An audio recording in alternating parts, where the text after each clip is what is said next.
आज के एपिसोड में हम एक स्मॉल कैप केमिकल कंपनी की बात करने वाले जिनका काफी सारे केमिकल्स में बहुत बड़ा मार्केट शेयर है। साथ ही साथ इस कंपनी में प्रमोटर्स अपने ही कंपनी के शेयर्स बाय कर रहे हैं, which is a positive sign. And on top of that काफी सारे growth triggers as of now इस कंपनी में प्रेजेंट है, जिन ग्रोथ ट्रिगर्स की वजह से इन नियर फ्यूचर इस कंपनी के प्रॉफिट्स एंड रेवेन्यू बहुत अच्छे से बढ़ सकते हैं। So without any further delay, let's get started with this episode.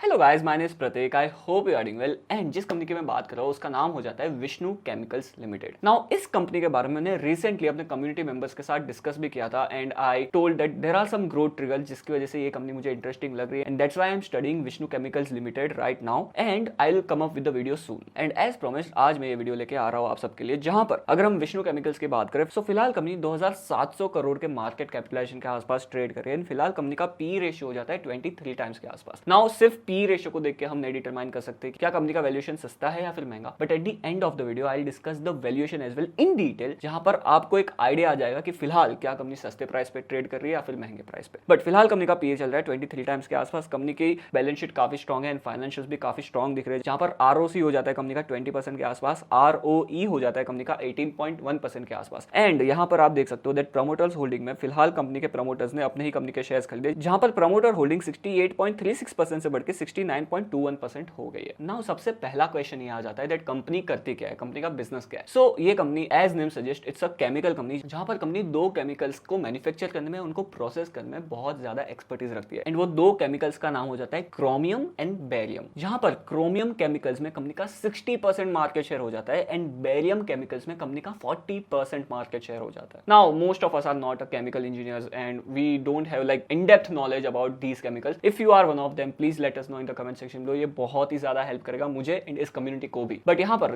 While researching this company in detail I got to know that ये जो दोनों केमिकल्स है वो बहुत सारे इंडस्ट्रीज में यूज होते हैं एंड ये चीज कंपनी को भी पता है। एंड दैट्स व्हाई कंपनी के पीपीटी में ही कंपनी के प्रमोटर्स एंड जो कंपनी को चलाने वाले लोग हैं उन्होंने एक अच्छा डिटेल डिस्कशन किया है दैट कहाँ ये दोनों केमिकल्स यूज होते हैं। So how chromium chemical touches lives, जहां पर लेदर सोफा बनाने में, सिरेमिक टाइल्स बनाने में, नॉब्स बनाने में, ग्रीन बॉटल्स बनाने में ये केमिकल यूज होता है। साथ ही साथ refrigerator coils, steel kettle, sink tap and detergent बनाने में भी ये केमिकल यूज होता है। एंड नाउ इन दोनों केमिकल्स को फॉरवर्ड एंड बैकवर्ड इंटीग्रेशन करके कंपनी उनके बाय प्रोडक्ट्स भी निकालती है। And one of the by product is sodium dichromate, जो फार्मास्यूटिकल्स एंड आर्टिफिशियल स्वीटनर्स में यूज होता है। बेसिक क्रोम सल्फेट, जो tanning and pigment and dyes में यूज होता है। क्रोमिक एसिड, जो ऑटोमोबाइल्स, इलेक्ट्रोप्लांटिंग, टिम्बर ट्रीटमेंट में यूज होता है। क्रोम ऑक्साइड ग्रीन, जो refractories, pigments and dyes, ceramics and tiles, plastic master batches में यूज होता है। And another chemical is potassium dichromate, जो matches, photographic engraving and ignition agent की तरह यूज होता है। And also white sodium sulphate, जो paper, detergent and molten glasses में यूज होता है। सिमिलरली बेरियम कार्बोनेट, जो ceramic tiles, brine purification, speciality glass, bricks में यूज होता है। And moving forward participated barium sulphate, जो powder coating, automotive paints, battery, plastic paper में यूज होता है। एंड सोडियम सल्फेट, जो pigments and dye and water treatment में use होता है। सो इस तरह से काफी सारी इंडस्ट्रीज को ये दोनों chemicals directly and indirectly touch कर रहे हैं। सो काफी सारे यूज केसेस हो जाते हैं इन दोनों केमिकल्स के। And as I told you that इन दोनों केमिकल्स में इस कंपनी की मार्केट लीडरशिप हो जाती है 60% एंड 40% के मार्केट शेयर के साथ। साथ ही इन दोनों केमिकल्स को प्रोसेस एंड मैन्युफैक्चर करने में कंपनी का 35 इयर्स से ज्यादा का एक्सपीरियंस है। एंड कंपनी 50 से ज्यादा कंट्रीज में अपने प्रोडक्ट्स को एक्सपोर्ट भी करती है। एंड एक्सपोर्ट से कंपनी का 51% का रेवेन्यू आता है। एंड कंपनी के 4 मेजर प्लांट्स हो जाते हैं, वाइजैग में, भिलाई छत्तीसगढ़ में, हैदराबाद तेलंगाना में एंड और एक प्लांट कंपनी का आंध्र प्रदेश में हो जाता है। Now the question is that okay, हमें समझ में आ गया दैट बेरियम एंड कोरियम केमिकल्स बनाने में ये कंपनी एक्सपर्टीज रखती है 60+40% के मार्केट शेयर के साथ। ओके, इन दोनों केमिकल्स के जो यूज केसेस है वो भी हमें पता लगे। बट क्या ऐसे ग्रोथ ट्रिगर्स है राइट नाउ जिसकी वजह से हम एज एन इन्वेस्टर इस कंपनी में देखें, इस कंपनी में इन्वेस्ट करने का सोचे। एंड यहाँ पर when I researched about this company by reading con calls and also going through the quarterly results of this company, I got to know 3 to 4 growth triggers जिसकी वजह से इस कंपनी के प्रॉफिट्स एंड रेवेन्यू ग्रो हो सकते हैं। And साथ ही साथ कंपनी को ऑपरेटिंग लिवरेज भी मिल सकता है। एंड ये मैं नहीं कह रहा, कंपनी के प्रमोटर्स कह रहे हैं, कंपनी को चलाने वाले लोग कह रहे हैं। सो सारे ही ग्रोथ ट्रिगर्स को एक एक करके डिस्कस करते हैं। जहां पर the first growth trigger is, जहां पर जनवरी 25 में कंपनी ने कॉन कॉल अनाउंस की थी। एंड इस कॉन कॉल में कंपनी के मैनेजमेंट ने बताया that next year company 15 to 20% की वॉल्यूम ग्रोथ की गाइडेंस दे रही है। सो नेक्स्ट ईयर कंपनी का वॉल्यूम ग्रोथ हो सकता है इन दोनों केमिकल्स में 15 to 20% के आसपास। And also the company is saying that we are expecting there will be another 10% of volume growth in chromium as well and also it will improve EBITDA margin towards H2 of FY26। So company EBITDA margin के के improvement के बारे में भी guidance दे रही है। साथ ही company ने बैकवर्ड इंटीग्रेशन किया है, जहां पर साउथ अफ्रीका में कंपनी ने एक एक्विजिशन किया है, जिसकी वजह से कंपनी आसानी से रॉ मटेरियल को ले पा रही है without any pricing pressure. And also company ने रामदास मिनरल इस कंपनी को एक्वायर किया था जुलाई 2023 में, एंड इस कंपनी को एक्वायर करने के लिए कंपनी ने 26 करोड़ का प्राइस पे किया था। And company saying that we are looking to completely recoup our investment in Ramdas minerals in 2.5 years from the investment done in 2023। And also going forward the backward integration in chrome ore, जो एक raw material हो जाता है इस company के लिए। We have signed the definitive agreement and now as you are aware that we are in process of seeking approval and statutory clearance in South Africa, जहां पे कंपनी ने एक्विजिशन किया है। एंड इन रीजंस की वजह से company is saying that that will be definitely a margin accretive for the company. Further company is saying that it will have multiple benefits beside the margin benefit, and यहां पर कह रहे हैं long term security of raw material, जो एक major benefit हो जाता है। And also at the same time we are focused on building the right base in South Africa so that it helps us secure our raw material which is chrome ore for the next 25 to 30 years। And this shows that company का management long term mindset रखता है, and long term में investors के लिए क्या beneficial है उसे सोच के कंपनी के कैपिटल को एम्प्लॉय कर रहा है, कंपनी के कैपिटल को इन्वेस्ट कर रहा है अपने बिजनेस में। एंड ऑल्सो कंपनी का मैनेजमेंट एबिडा मार्जिन के इंप्रूवमेंट की भी बात कर रहा है, जहां पर the company saying we are going to see much better EBITDA numbers in the coming quarters, and I don't foresee any volatility given the product mix and given how the end user industry is performing. Also to add on it, in barium business the production is indigenous, we don't source any raw material from overseas, and with the way the dollar rupee is performing, it's going to actually improve our EBITDA margin going forward. And according to some research reports, जहां पर company का EBITDA margin फिलहाल 17% के आसपास trade कर रहे हैं, वो बढ़ के 18-19% के आसपास जा सकते हैं till FY26। But now the question as an investor we should ask that okay the company is doing good, barium and chromium segment में कंपनी का मार्केट शेयर अच्छा है, कंपनी के ग्रोथ ट्रिगर्स अच्छे हैं, कंपनी के प्रमोटर्स भी अपने कंपनी के शेयर्स बाय कर रहे हैं, पर इन सब के बाद क्या फिलहाल कंपनी का शेयर प्राइस एक अच्छे प्राइस पे ट्रेड कर रहा है कि हमें एज एन इन्वेस्टर फायदा हो सके? So that will discuss now, but उसके पहले I want to discuss some risk as well, जहां पर the first risk is slower than expected growth, जहां पर कंपनी की ग्रोथ डिपेंड करती है बेरियम सेगमेंट की ग्रोथ से, जहां पर कंपनी ने वर्टिकली एक्सपांड किया है। The second risk could be जो एंड यूजर इंडस्ट्रीज है वहां पर स्लो डाउन देखने मिले। The third risk could be जहां से कंपनी रॉ मटेरियल प्रोक्योर करती है वहां पे उनके प्राइस फ्लक्चुएशन हो जाए, या फिर वहां पे कोई सप्लाई चेन का इशू आ जाए, डिसरप्शन हो जाए, उसकी वजह से कंपनी की ऑपरेशनलिटी थोड़ी अफेक्ट हो सकती है, जो एक रिस्क हो जाता है इस कंपनी में। And also as I discuss that company का 51-52% ऑफ रेवेन्यू बाहर से आता है, सो अगर फ्राइट कॉस्ट में फ्लक्चुएशन होती है तो ये भी कंपनी के मार्जिन को अफेक्ट कर सकता है। सो ये सारे रिस्क है जो ये बिजनेस के साथ अटैच्ड है। But now let's discuss about the valuation, and let's discuss that क्या कंपनी का वैल्यूएशन हो सकता है अगर कंपनी का जो ग्रोथ गाइडेंस है 20-22% से अपने रेवेन्यू को ग्रो करने का टिल FY27। सो अगर इसी तरह से कंपनी अपने रेवेन्यू को ग्रो करती है एंड अगर कंपनी अपने एबिडा मार्जिन को इंप्रूव करती है, सो हमारे लिए एज एन इन्वेस्टर क्या अपॉर्चुनिटी एग्जिस्ट करती है इस कंपनी में। But I am not a SEBI registered advisor and this is not a buy and sell recommendation. So यहाँ पर अगर हम देखें कंपनी का रेवेन्यू हो जाता है FY24 में 1213 करोड़ के आसपास, एंड यहाँ पर कंपनी 17% का एबिडा मार्जिन कर रही है, एंड कंपनी का पैट हो जाता है, प्रॉफिट आफ्टर टैक्स हो जाता है 101 करोड़ के आसपास, जो अराउंड 9-9.5% के आसपास का पैट मार्जिन के साथ हो जाता है। एंड यहाँ पर according to some research report, अगर विष्णु केमिकल्स अपने रेवेन्यू को 20-22% की रफ्तार से ग्रो करता है, जो कंपनी के मैनेजमेंट की गाइडेंस है, सो इस डेटा को यूज करके FY27 में अगर कंपनी का रेवेन्यू हो जाता है 2030 करोड़ के आसपास, and as management is suggesting that उनके एबिडा मार्जिन भी इंप्रूव हो सकते हैं। सो फिलहाल जो 17% के एबिडा मार्जिन है वो इंप्रूव होकर लेट्स अज्यूम दैट 18-19% के आसपास चले गए, एंड अगर एबिडा मार्जिन इंप्रूव हो रहे हैं और कंपनी को ऑपरेटिंग लिवरेज मिल रहा है तो कंपनी की प्रॉफिटेबिलिटी भी इंप्रूव हो सकती है। सो पैट मार्जिन जो 8.5% 9% के आसपास होवर कर रहे हैं एज ऑफ नाउ, वो बढ़ के लेट्स अज्यूम कंजर्वेटिवली दैट 10% के आसपास पहुंच जाता है। सो इन FY27 अगर कंपनी 2030 करोड़ का रेवेन्यू अर्न करती है, सो इसका अगर 10% का पैट मार्जिन अगर अब दे, सो कंपनी ईयरली बेसिस पे 203 करोड़ का प्रॉफिट आफ्टर टैक्स जनरेट कर रही है। एंड यहाँ पर लेट्स अज्यूम 3 डिफरेंट सिनेरियोज, जहां पर बुल सिनेरियो जहां पर let's assume that because company अपने रेवेन्यूज एंड प्रॉफिट को अच्छे से ग्रो कर रही है, तो फिलहाल जो कंपनी को 23 टाइम्स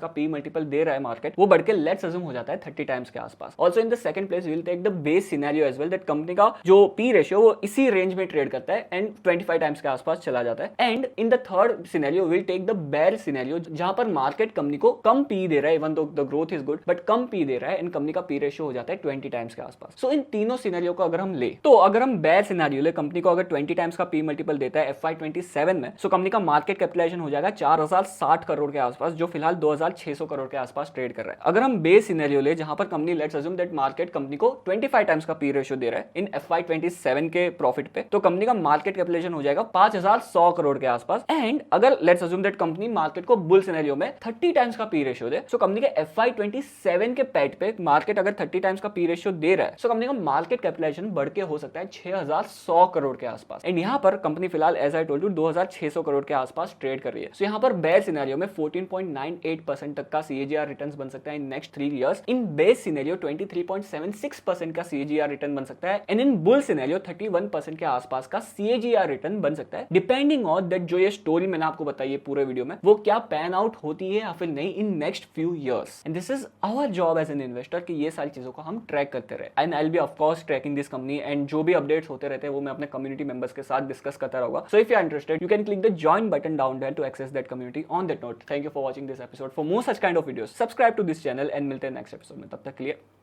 गुड बाय।